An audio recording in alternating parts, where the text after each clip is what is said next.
Yo, what's going on, guys? Welcome back to the SmoovePlayz podcast. I'm Austin, aka Austin Plays, joined by Dean, aka Mr. Smooth, and it's our Sunday night video. So we got the Atlanta Falcons facing off against the San Francisco 49ers in Levi Stadium. Dean, how we feeling? How we doing? How we feel about this game, man?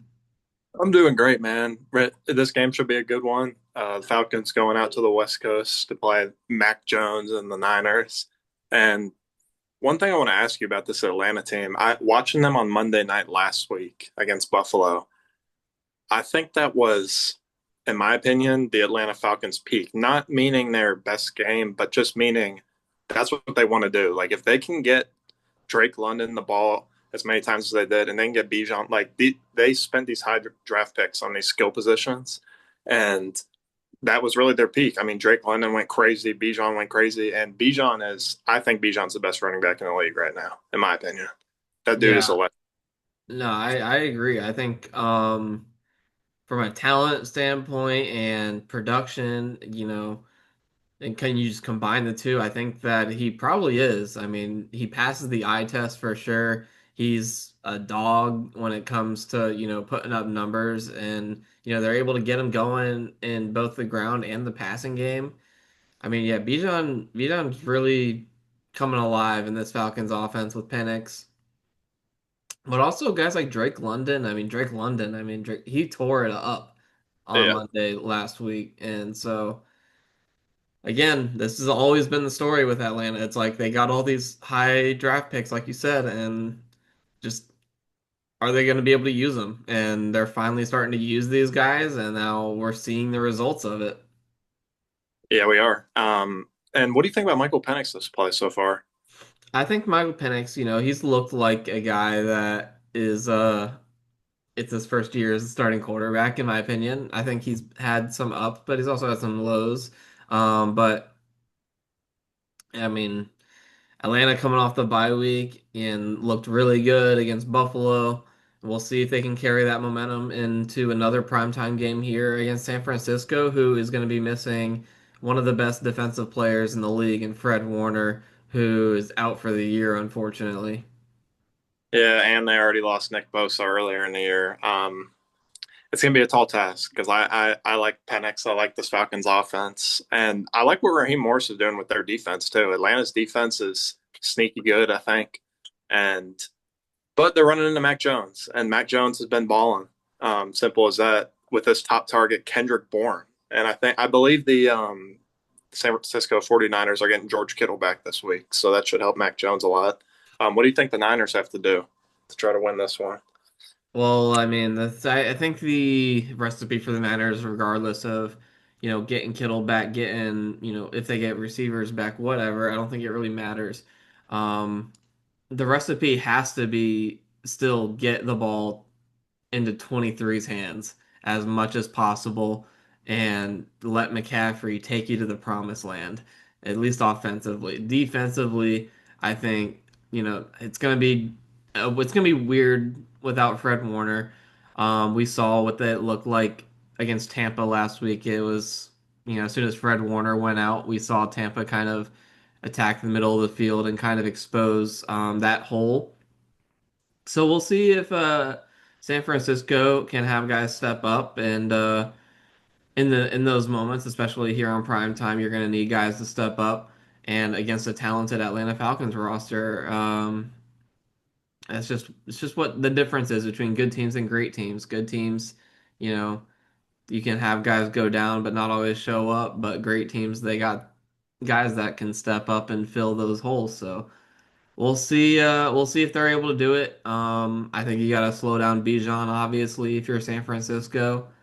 And I think that's going kind of where it's gonna start. I feel like if you slow down Bijan, it just makes everything else more difficult for Atlanta offensively. Yeah, I agree with that. Stopping seven's definitely the key to stopping Atlanta, and just on the other side, stopping McCaffrey. But San Francisco is going to do everything in their power to get him the ball. Mac Jones at quarterback, he McCaffrey has like 7 catches a game. He's going to have the ball in his hands 20 plus times. Um, I just don't know if I can get behind the Niners with all their injuries. And I know they've been injured, so it's like they're kind of used to it now. But this Atlanta team's good, and I'm just gonna go out and say it. I'm taking the Atlanta Falcons to go into San Francisco and win this game. Yeah, I think I'm with you. I like Atlanta to win this game as well, and I'm with you. The Atlanta Falcons, I think, they're good. I mean, they're a missed field goal away from being 4-2 and being first in the NFC South. So, Yeah. or 4-1 and being first in the NFC South. So, thanks, Young Waku. Appreciate it. But yeah, I like Atlanta to win this one. I think that, coming out of the bye, we saw what that looked like. Their how they came out of it gunning and what they looked like in prime time against Buffalo. I think they can carry that over against a banged up 49ers team, and I like Atlanta to roll here against the Niners. And they're still underdogs at 2.5, but yeah, I think they win this one outright. So my money is gonna be on Atlanta for sure. Yeah, mine's on Atlanta. And also it's Raheem Morris back in San Francisco, so you got that angle. And Atlanta's also getting Darnell Mooney back this week. So they're getting stronger while San Francisco is depleting. So I got Atlanta. All right, and then who are we looking at, for your touchdown score, Dean? I mean, I mean, all this talk about I feel like I have to go with London or Bijan, but that's no fun. I'm not going to pick either of them. I I could go Darnell Mooney in his first game, but you know what? We're just going to go back to good old reliable. Big number 8, Kyle Pitts, getting that end zone, baby. I like Kyle Pitts. I think if you're gonna take Atlanta to score a touchdown, I feel like it's got to be somebody that we could see attack in the middle of the field and where Fred Warner's supposed to be. And I think Kyle Pitts fits that perfectly. I definitely could see Kyle Pitts finding the end zone. And I don't know, honestly, I don't know if San Francisco, I don't think puts up a lot of points here because, like you said, this Atlanta defense is very good. I don't know. I don't know if San Fran finds the end zone more than once offensively. I'm gonna throw out a flyer. They call me crazy. I could just see it though. Mac Jones throwing a pick six, and I think Atlanta's defense is gonna find a way to find the end zone and create a turnover and turn it into points. All right, I I do you have think I think we got an Atlanta defensive touchdown, Bruin. I want to hear you who's scoring it for the Atlanta defense.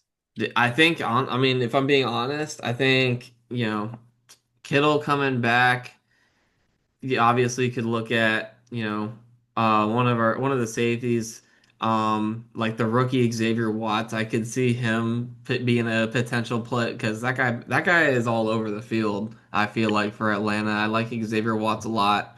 Um, but if I had to pick anybody, I gotta go with their, all pro corner Yeah. who came back last week and AJ Terrell. I think that guy's still, when he's healthy, one of the best corners in the league. I think AJ Terrell is a good candidate as well. But I'm actually gonna go with Jesse Bates. I think Jesse Bates finds the end zone. I think Mac Jones is gonna be looking to Kittle maybe one too many times, and Jesse Bates is gonna be lurking in the trenches, like, and just I think Jesse Bates gets a house call here for Atlanta. Okay, I like it. Jesse Bates. Hey, if Jesse Bates scores a touchdown, I don't want the feds or anybody coming out and accusing me for time travel or whatever because I don't got the Back to the Future sports almanac, I promise. I like that. I like that. The feds are out for you if Jesse Bates scores. But all right, you got anything else, Dean, before we wrap this one up? I got nothing else. We'll just hope for a good game. All right, I like it, and that's gonna conclude this episode. Make sure that you're subscribed if you're not, so that way you don't miss any more of our episodes we got coming out this week. We got two Monday night games. We got the Tampa Bay Bucks going against Detroit and facing the Detroit Lions, and then our other Monday night game we got is the Houston Texans playing the Seattle Seahawks. We'll have two separate videos for each of those games individually, so make sure you're subscribed if you're not already so you don't miss those. And then like the video if you enjoyed it. Down in the comments section, let us know your thoughts on our picks for this game and what you're riding with, what you disagree with. And then, yeah, That's it. that pretty much covers it, Dean. So if you got nothing else, I got nothing else. And we'll see you on the next one. Peace.